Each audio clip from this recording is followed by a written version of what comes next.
आप सभी का स्वागत करता हूं आपके अपने परिवार फ्यूचर रैंकर्स में। आज हम लोग नया चैप्टर नई जोश में स्टार्ट करेंगे। तो चैप्टर का नाम क्या है? ग्रेविटेशन यानी गुरुत्वाकर्षण। ग्रेविटी प्लस अट्रैक्शन मिलाकर क्या होता है? ग्रेविटेशन होता है यानी गुरुत्वाकर्षण होता है। तो आज हम लोग इसी चैप्टर को स्टार्ट करेंगे। इसी चैप्टर पर चर्चा होने वाली है। तो आप लोग फटाफट वीडियो को लाइक कर देना और जो मन में आए सब्सक्राइब करना या कमेंट करना, जो आपको अच्छा लगे वो करना। पूरा वीडियो देख के तो देखिए, गुरुत्वाकर्षण ऐसा नहीं है कि आप लोग कभी पढ़े नहीं होंगे, पढ़े होंगे, पर टॉपिक देखिए, ये तो बल जो हमारा बल वाला चैप्टर था, वर्क वाला, फोर्स वाला, इन सब में इसलिए ये कवर कराना था। अभी तक करा दिए थे सब लोग जो स्कूल के होते हैं, पर जब आप और आगे आए एसएससी की तैयारी करने, तो इसमें गुरुत्वाकर्षण को एक नए चैप्टर का जगह दे दिया गया। तो गुरुत्वाकर्षण एक बेहतरीन चैप्टर है। अच्छे से आइए आप लोग पढ़िए, मन लगाकर, बहुत अच्छी तरह से समझ में आता है। गुरुत्वाकर्षण अभी तक यही बताया गया था कि कोई भी चीज ऊपर फेंकते हो तो नीचे ही आता है, यानी धरती हमारा क्या करती है, सबको अपनी ओर आकर्षण करती है और नीचे की ओर गुरुत्वाकर्षण लगता है। हाँ, ये तो सही बात है। चाहे आप एक मंजिल पर घर पे खड़े हो, चाहे दो मंजिल पर खड़े, अगर कूदोगे तो जाओगे ही नीचे। ये नहीं है कि आसमान की चला जाओगे या पलायन वेग से अंतरिक्ष के बाहर में चले जाओगे, आना है नीचे ही, इतना तो पक्का है। तो गुरुत्वाकर्षण होता क्या है, पहले ये समझिए। गुरुत्वाकर्षण एक प्रकार का बल होता है। क्या होता है? बल होता है जो ब्रह्मांड में प्रत्येक दो वस्तुओं के बीच होता है। गुरुत्वाकर्षण हेडिंग बनाओ और गुरुत्वाकर्षण के बारे में, हाँ पहले इसे बता दूं कि कौन कौन क्या किया है। तो ये आइजैक न्यूटन जो हमारे थे, उन्हीं के बुक्स में मिला था। न्यूटन कब मिला था? 1687 ईस्वी में। 1687 ईस्वी में कहाँ पर मिला था? बुक में मिला था। कौन सी बुक में? तो प्रिंसिपिया नामक एक बुक थी। जब हमने आपको बल वाले चैप्टर में इस बुक का नाम लिया था, अगर नहीं देखे हैं आप तो वीडियो जाकर पीछे देख लीजिए, वहां पर बताया न्यूटन 1687 ईस्वी में खोजे थे। उनकी बुक में जो प्रिंसिपिया थी उसी में ये मिला था। फिर उसके बाद और आगे आओ, हम लोग अभी रीडिंग बनाकर समझते हैं कि क्या होता है गुरुत्वाकर्षण और कैसे कार्य करता है, इसके पीछे का क्या क्या राज होते हैं। क्या गुरुत्वाकर्षण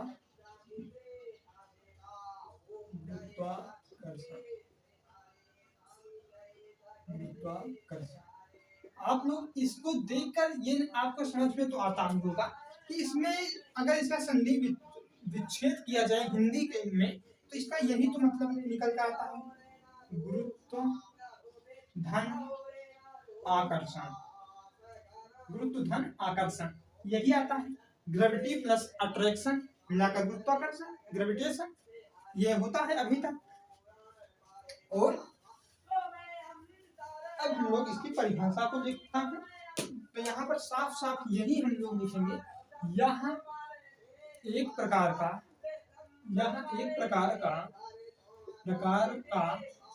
क्या है? तो यह एक प्रकार का बल है, यह एक प्रकार का बल है जो ब्रह्मांड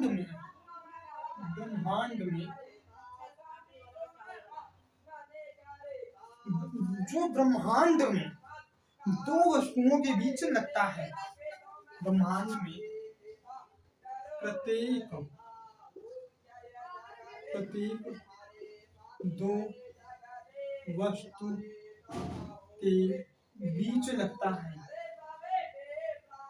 बीच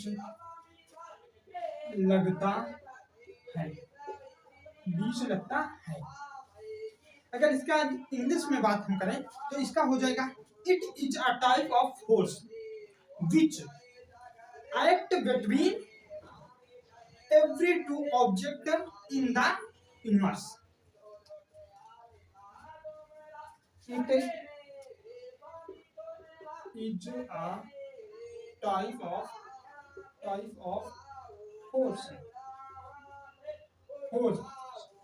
It is a type of force. यह एक प्रकार का क्या है, बल है। फिर उसके आगे which act between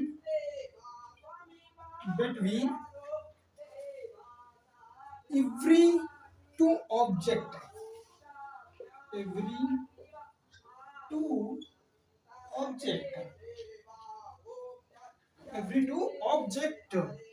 ऑब्जेक्ट्स का इंग्लिश में यही तो ये दिक्कत होती है कि यस या आता है तो क्या पता नहीं क्या आता है। In the universe in the universe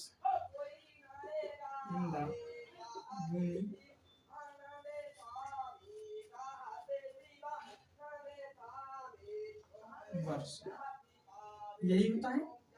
ये क्या हो गया, हमारा गुरुत्वाकर्षण की परिभाषा हो गई। जो ब्रह्मांड में प्रत्येक दो वस्तुओं के बीच लगता है उसी को गुरुत्वाकर्षण कहते हैं। गुरुत्वाकर्षण एक प्रकार का बल है। इस मार्कर और हाथ के बीच में भी गुरुत्वाकर्षण लग रहा है। जब आप इस मार्कर को छोड़ोगे तो इस हाथ पर ही आकर ये गिरेगा और तो यहाँ पर क्या होगा, गुरुत्वाकर्षण बल लगा। और हमेशा दो वस्तुओं के बीच में लगता है। अगर आप अकेले हैं तो पर आपके साथ जमीन जो है वो आपको नीचे की ओर आकर्षित किए रखिए, नहीं तो आप लोग हवा में यूं में उड़ गए। तो इतना आप लोग को समझ में आ गया होगा।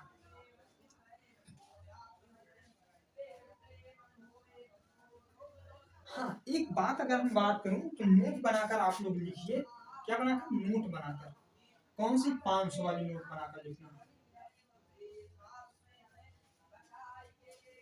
नोट बनाकर लिखो, जिस वस्तु में द्रव्यमान रहता है वहां पर गुरुत्वाकर्षण बल लगता है। जिस वस्तु में गुरुत्वाकर्षण सॉरी दोस्तों, जिस वस्तु में द्रव्यमान रहता है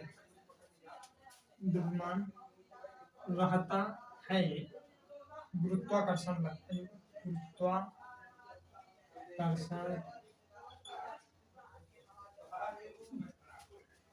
कार्य करता है या लगता है, कार्य करता है, या ये भी लिख सकते हो, या लगता है। दोनों ऑप्शन आपके पास है।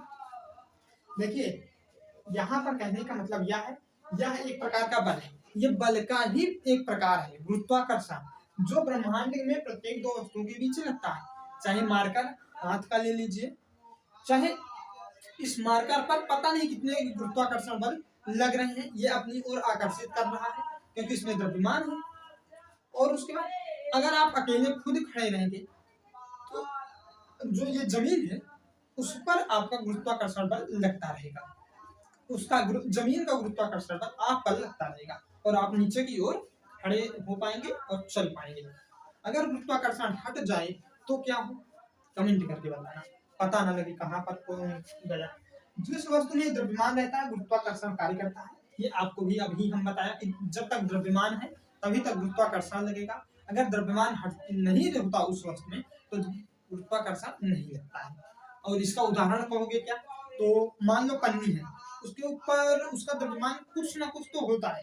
ये तो बिल्कुल कहने की बात नहीं है कि गुरुत्वाकर्षण उत्पन्न नहीं होता, पर उसमें द्रव्यमान उसका बहुत हल्का होता है, बहुत कम मात्रा में होता है। इसलिए वो हवा आता है तो उड़ जाता है, हवा आता है तो उड़ता है।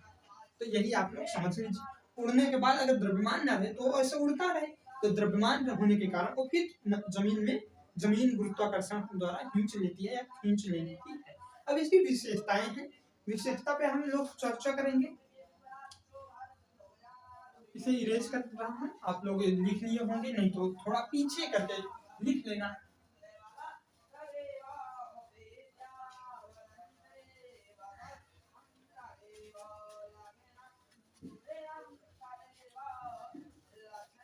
जिस वस्तु में द्रव्यमान रहता है वहां पर गुरुत्वाकर्षण बल कार्य करता है। गुरुत्वाकर्षण एक प्रकार का बल भी है, बल का भाग है। अगर हमें इसकी प्रॉपर्टीज की बात करूं, गुरुत्वाकर्षण की प्रॉपर्टीज की, कल वाली थी नाटक,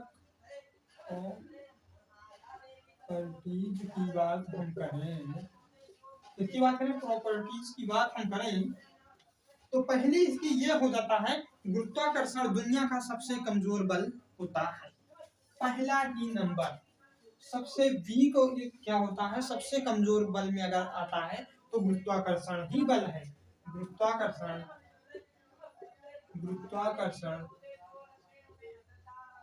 दुनिया का सबसे कमजोर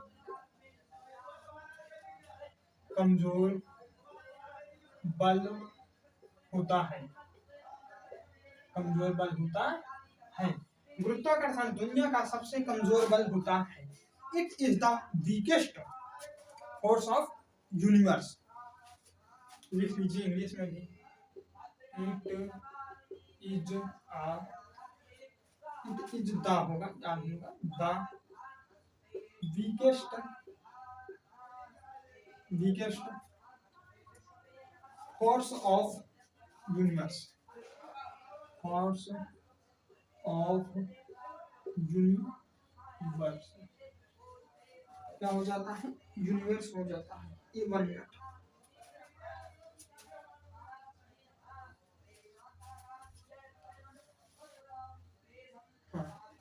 चलो सॉरी, गुरुत्वाकर्षण दुनिया का सबसे कमजोर बल होता है। ये कभी भी कहीं पर भी धोखा दे सकता है, इसका कहने का मतलब ये है। जो फिर उसके बाद दूसरा होता है एरिया की बात। दूसरी पॉइंट आपको, यह प्रकृति में हमेशा आकर्षित होता है, यह प्रकृति में हमेशा आकर्षित होता रहता है, कभी अपना नेचर, अपना जो इसका गुण है वो कभी नहीं छोड़ता, हमेशा आकर्षित ही होता रहता है। यहाँ पर ये भी लिख लो, यहाँ प्रकृति में हमेशा आकर्षित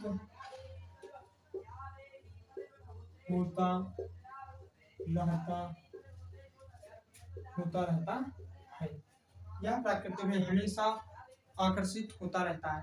it is always attraction in the nature, it is always attraction, क्या अट्रैक्शन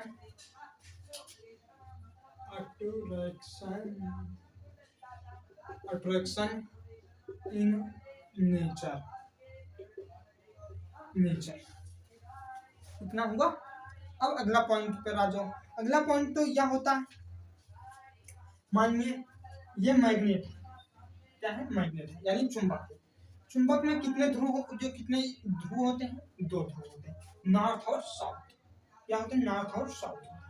चाहे जहां से आप चुंबक को काट दें, आपको ये उसमें दो उसके पुल मिल जाते हैं, पोल मिल जाते हैं, तो पोल होता है, पोल मिल जाते हैं नॉर्थ साउथ। चाहे जितनी बार इसे काट दोगे, क्षण चुंबक को उसमें नॉर्थ और साउथ मिल जाएंगे।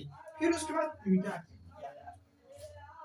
फिर इसका कोई, अगर यहाँ पर हम लोग कीले क्या करें, फेंक दें, लोहे के टुकड़े को फेंक दिया जाए, और ये जो चुंबक है इसे लाकर रखा जाए, और इसका क्षेत्र, चुंबकीय इसका क्षेत्र यहाँ तक हो, यहाँ तक की समाने क्या किया अपने और आकर्षित कर लिए।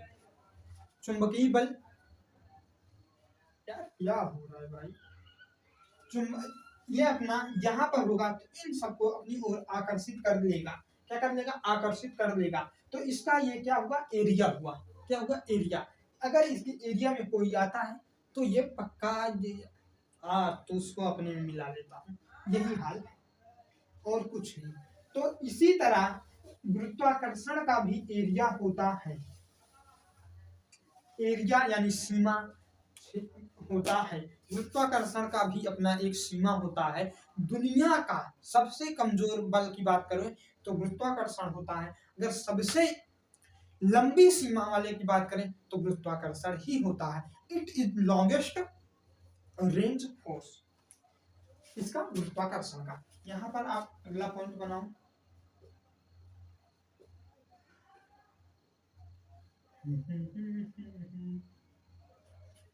तीसरा पॉइंट, यह सबसे लंबी सीमा का बल है। यह सबसे लंबी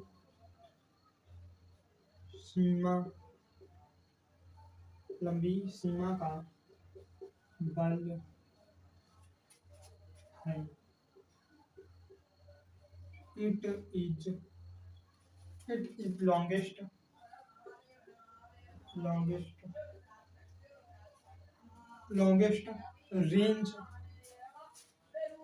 रेंज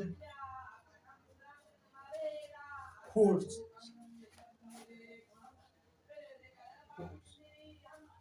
यह हो जाता है, यह सबसे ये लंबी सीमा का बल है। It is longest range force. यह सबसे गुरुत्वाकर्षण दुनिया का सबसे कमजोर, गुरुत्वाकर्षण हटाओ नहीं तो ग्रेविटेशन लगाना पड़ेगा, यह लगा दो बस इसमें। यह दुनिया का सबसे कमजोर बल होता है।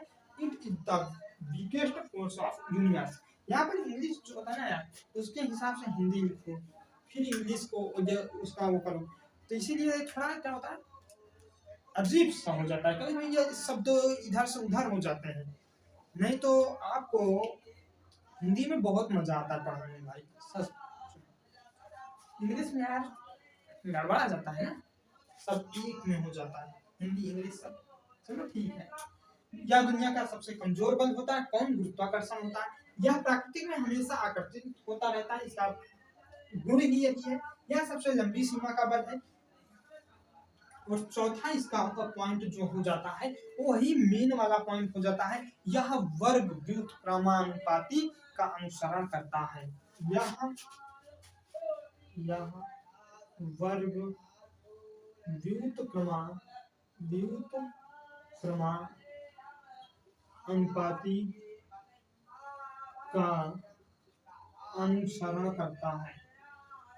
अनुसरण करता है। It is follow universal square law. It is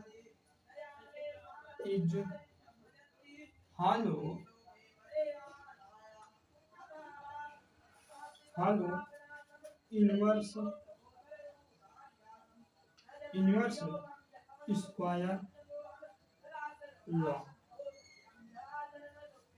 it is follow universe square law. यह वर्ग व्युत्क्रमानुपाती का अनुसरण करता है। आपको यहाँ तक तो समझ में आ गया होगा। अब हम लोग इसके सार्वभौमिक जो नियम है उन पर चलते हैं, जहाँ से हमें फार्मूला मिलेगा, उन सब की बात करेंगे। और इतना आप लोग अपनी कॉपी में, अपनी फियर में एक बार लिख लीजिए, फिर उसके बाद हम लोग आगे चलते हैं। चलो इसे करते हैं इरेज।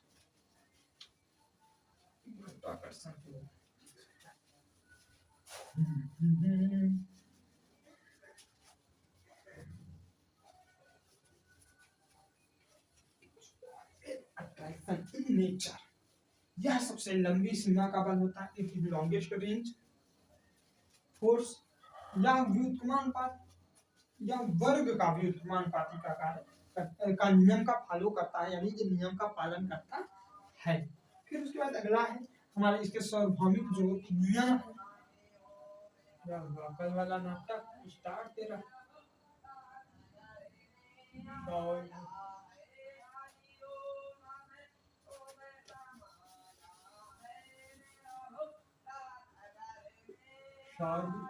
सार्वभौमिक नियम, इनके गुरुत्वाकर्षण के सार्वभौमिक नियम।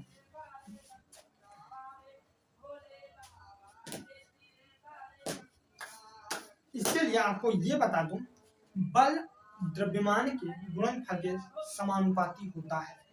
नहीं समझ में आएगा, देखो फिगर का। ये एक क्या हो गया, एम नाम का पिंड होगा, M2 नाम का हो गया।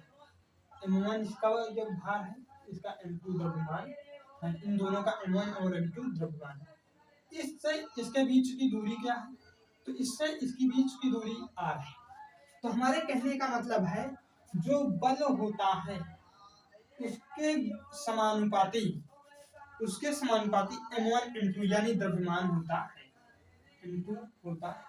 तो यही हमने शुरुआत में ही कहा, बल द्रव्यमान के समानुपाती होते हैं, गुणनफल के समानुपाती होते हैं।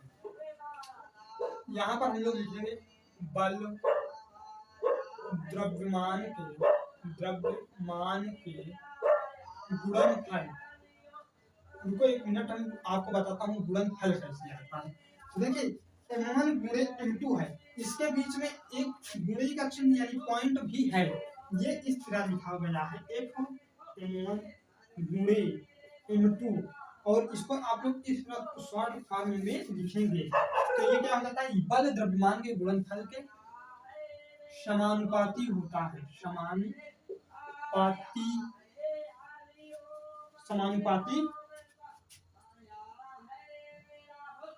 समानुपाती होता है। यानी F समानुपाती M1 M2।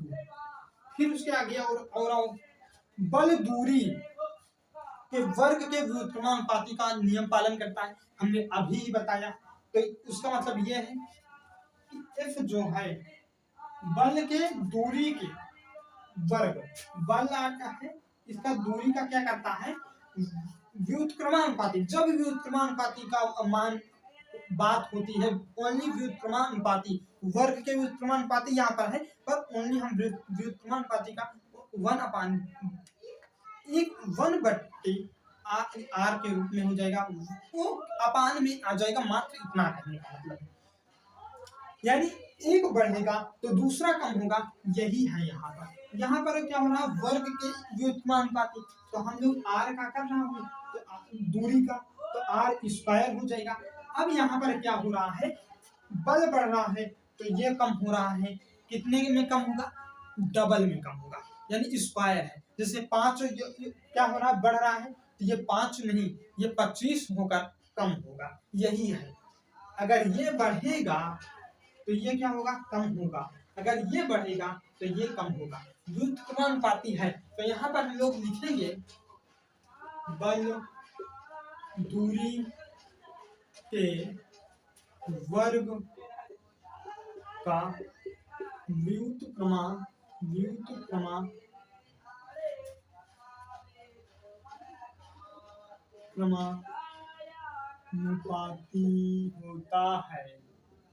होता है। बल दूरी के वर्ग का व्युत्क्रमानुपाती होता है, इतना आप लोग समझिए। यहाँ पर हो जाएगा F अपान में r² हो जाएगा। अब उसके बाद अगर हम लोग इस यहाँ से सूत्र लाने की सोचे तो क्या होगा, F हो जाएगा व्युत्क्रमानुपाती मान लो या समानुपाती, दोनों का चिन्ह एक ही है तो एक ही इसके लिखेंगे। M1 M2 है तो M1 M2 अपान में r² कर देंगे। यहाँ से हमारा सूत्र फार्मूला बनकर आता है कि F प्रोपोर्शनल M1 M2 अपान में r²। जब हम लोग इसका चिन्ह को हटाएंगे, जो ये समानुपाती व्युत्क्रमानुपाती का चिन्ह हटाएंगे, तो वहां पर क्या लेकर आएंगे, वहां पर g लेकर आएंगे, क्या, g को लेकर आएंगे। यानी F बराबर g M1 M2 अपान में r²। जहां यहाँ पर हम लोग लिखेंगे, यहाँ पर लिख दिया जाएगा, जहां g क्या है, तो g आपका हो जाता है गुरुत्वाकर्षण नियतांक। जब नियतांक है तो इसका मान भी होगा, तो इसका मान क्या होगा, तो g बराबर हमेशा याद रखना 6.67 गुणे 10 के घाते -11 गुणे 10 के घाते -11 न्यूटन मीटर के जी, न्यूटन मीटर मीटर का स्क्वायर होगा केजी हो जाता है, न्यूटन मीटर स्क्वायर प्रति केजी हो जाता है। तो आपको समझ में आया या नहीं आया, कमेंट करके पहले बताना। तो देखिए क्या होता है, फिर से एक बार रिपीट करता हूँ, आपको समझाने की फिर कोशिश करता हूँ और आपको समझ में आएगा, इतना मेरा दावा है। M1 M2 नाम के दो पिंड हैं, जिनका M1 क्या है, भार है। मान लीजिए ए और बी नाम के दो पिंड हैं, जिनके M1 M2 क्या है, उनके भार है, उनके द्रव्यमान है, मास है। फिर वो एक दूसरे से r दूरी पर हैं, एक दूसरे से r दूरी पर हैं, यानी इन दोनों मार्कर के बीच की जो दूरी है वो क्या है, r है। यही M1 और M2 के बीच की दूरी क्या है, r है। तो हमने कहा कि बल द्रव्यमान के गुणनफल के समानुपाती होता है। जो बल होता है वो क्या होता है, इस द्रव्यमान के, इन दोनों M1 और M2 के गुणनफल के द्रव्यमान जो बल होता है M1 गुणे M2, यानी द्रव्यमान के गुणनफल के क्या होते हैं, समानुपाती होता है। समानुपाती की बात करेंगे तो यानी वो बटे में नहीं होता है। अगर व्युत्क्रमानुपाती की बात कब होती है, बल दूरी के वर्ग का व्युत्क्रमानुपाती होता है। हमने इसकी विशेषता में ही बताया था कि यह वर्ग व्युत्क्रमानुपाती का पालन करता है, उसके नियम का पालन करता, अनुसरण करता है। तो वहां पर हमने बताया था। तो अब ये क्या होता है, यहाँ पर ये व्युत्क्रमानुपाती है, एफ व्युत्क्रमानुपाती 1/r²। यहाँ इसका व्युत्क्रमानुपाती का मतलब, अगर एफ बढ़ेगा तो आर स्क्वायर कम होगा। मान लीजिए एफ जो है वो 3 बढ़ा है, तो आर स्क्वायर का मान हमेशा 3 त्रिक 9, 1/9 हो जाता है। फिर उसके बाद जब आए तो हमने यहाँ पर ये बताया कि अब इन दोनों, ये मान लीजिए फर्स्ट है इक्वेशन, ये दूसरा इक्वेशन है।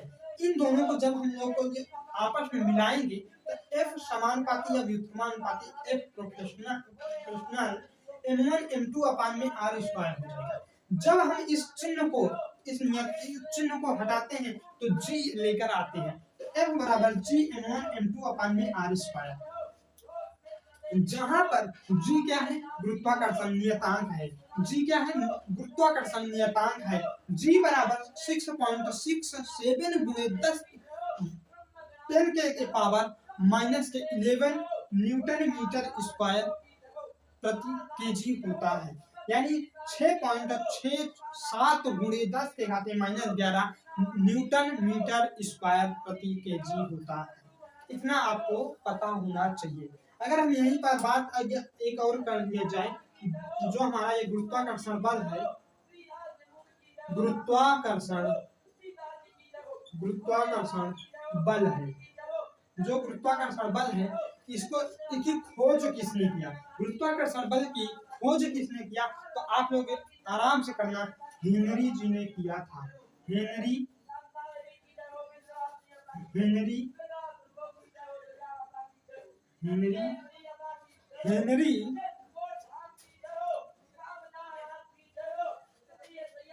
केवलीडलेस, हेनरी जी ने किया था। तो इतना गुरुत्वाकर्षण बल का खोज किसने किया था, हेनरी जी ने किया था।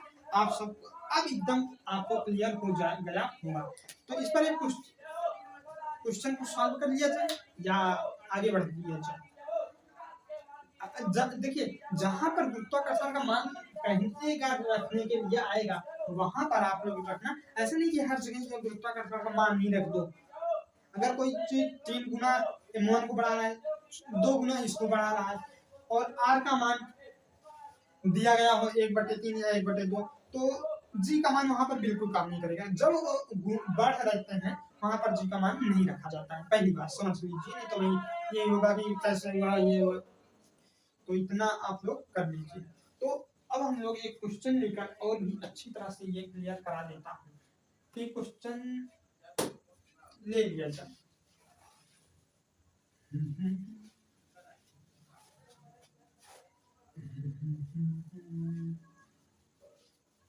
फार्मूला क्या होता है, F बराबर G M1 M2 अपान में r स्क्वायर हो जाता है। ये क्या होता है, गुरुत्वाकर्षण। और गुरुत्वाकर्षण बल की खोज किसने किया? तो हेनरी जी ने किया था। गुरुत्वाकर्षण का मान क्या होता है? तो 6.67 गुणे 10 के घाते माइनस का 11 न्यूटन मीटर स्क्वायर केजी होता है। तो यहाँ पर हम बात ये करेंगे, आपको क्वेश्चन ये पूछा जाएगा, यदि दो वस्तुओं का द्रव्यमान 3 गुना हो जाता है, यदि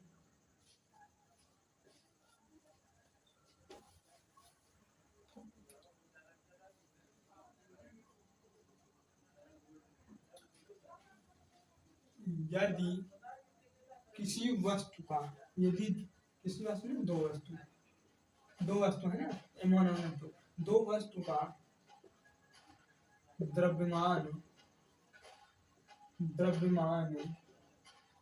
क्या किया जाए? 3 और 2 गुना बढ़ा दिया जाए, 2 गुना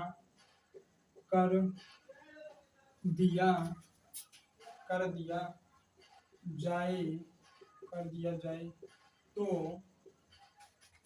दिया जाए तो उसकी बीच की दूरी, अगर दूरी की बात हो रही तो किसका मान है?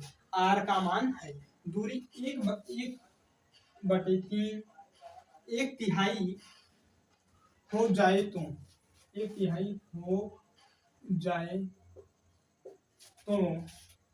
तो गुरुत्वाकर्षण बल क्या होगा? गुरुत्वाकर्षण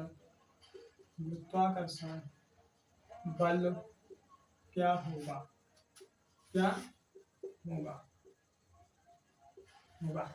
तो देखिए यहाँ पर क्या कहा गया है कि यदि दो वस्तु का द्रव्यमान 3 और 2 गुना कर दिया जाए तो, यानी उसका M1 का मान 3 गुना बढ़ा दिया जाए और इसका 2 गुना कर दिया जाए, ये कहना है। और तो उसकी बीच की दूरी 1/3 हो जाए, यानी r का मान क्या हो जाए? 1/3 हो जाए। तो गुरुत्वाकर्षण बल क्या होगा? तो M1 का मान है, यहाँ पर देखिए क्या हो जाता है, M1 का मान आपका 3 गुना हो जाएगा, M2 का हो जाएगा कितना?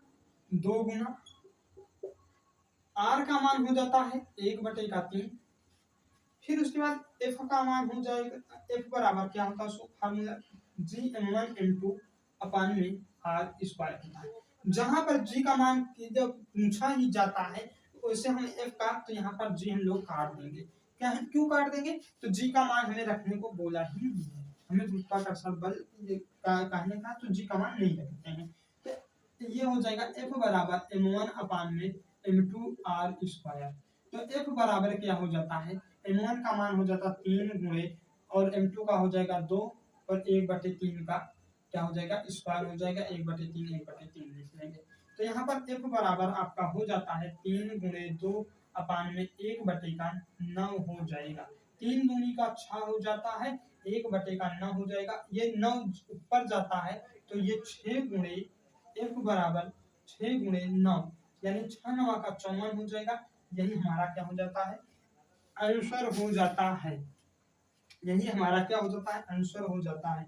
54 गुना हो जाएगा, ये क्या हो जाएगा? आंसर हो जाएगा। और बल का मात्रक क्या होता है? न्यूटन होता है, ये आप भी जानते हैं। तो इस तरह हो जाएगा। अगर यही होता कि आप कैसे करते तो हम सीधा यही करता भाई, न इतना कुछ लिखता, और आपको भी कहूंगा कि इतना कुछ लिखना नहीं, मात्र आपको समझाने के लिए बताया हूँ। अगर आपको पेपर में करना है इसे तो कैसे करोगे? F बराबर M1 M2 क्या होता है? हमारा फार्मूला होता है। जब R G का मान कहा ही नहीं है तो क्यों रखना है? तो जहां पर कहेगा ना भाई, वहां पर G बराबर 6.67 गुणे 10 के घाते नीचे देगा, क्वेश्चन में ही देगा, नहीं तो आपको जो बताऊंगा कि कैसे कहाँ पर आपको G का मान रखना, वो भी हम क्लियर कर देंगे आगे। तो अगर हमें करना होता था F बराबर हम इतना करता कि 3 दूनी 6, R स्क्वायर है तो 1/3 का स्क्वायर होगा, 1/3 का स्क्वायर करेंगे तो 1/9 आ जाएगा, और F बराबर हमारा 6 गुणे का 9 हो जाएगा और आ जाएगा 54, और 54 वाला टिक करके चल दो, ये होगा। तो इसी तरह आपको भी करना है, इतना भी नहीं करना है, मात्र इतना देखना है 3 दूनी का 6 होगा, इसका R स्क्वायर होता है तो यानी 1/9 हो जाएगा, और 9 हमेशा ऊपर जाएगा, एक बटन देखिए, यहाँ पर एक बटन है, ये हमेशा ऊपर जगह अच्छा बिना पिन कॉपी के ये सॉल्व हो जाते हैं, आप भी कर लेंगे। तो बस आज के लिए इतना ही, मिलता हूँ कल और एक नई टॉपिक पर, एक नए जोश में। तो तब तक के लिए धन्यवाद। जय हिंद, जय भारत।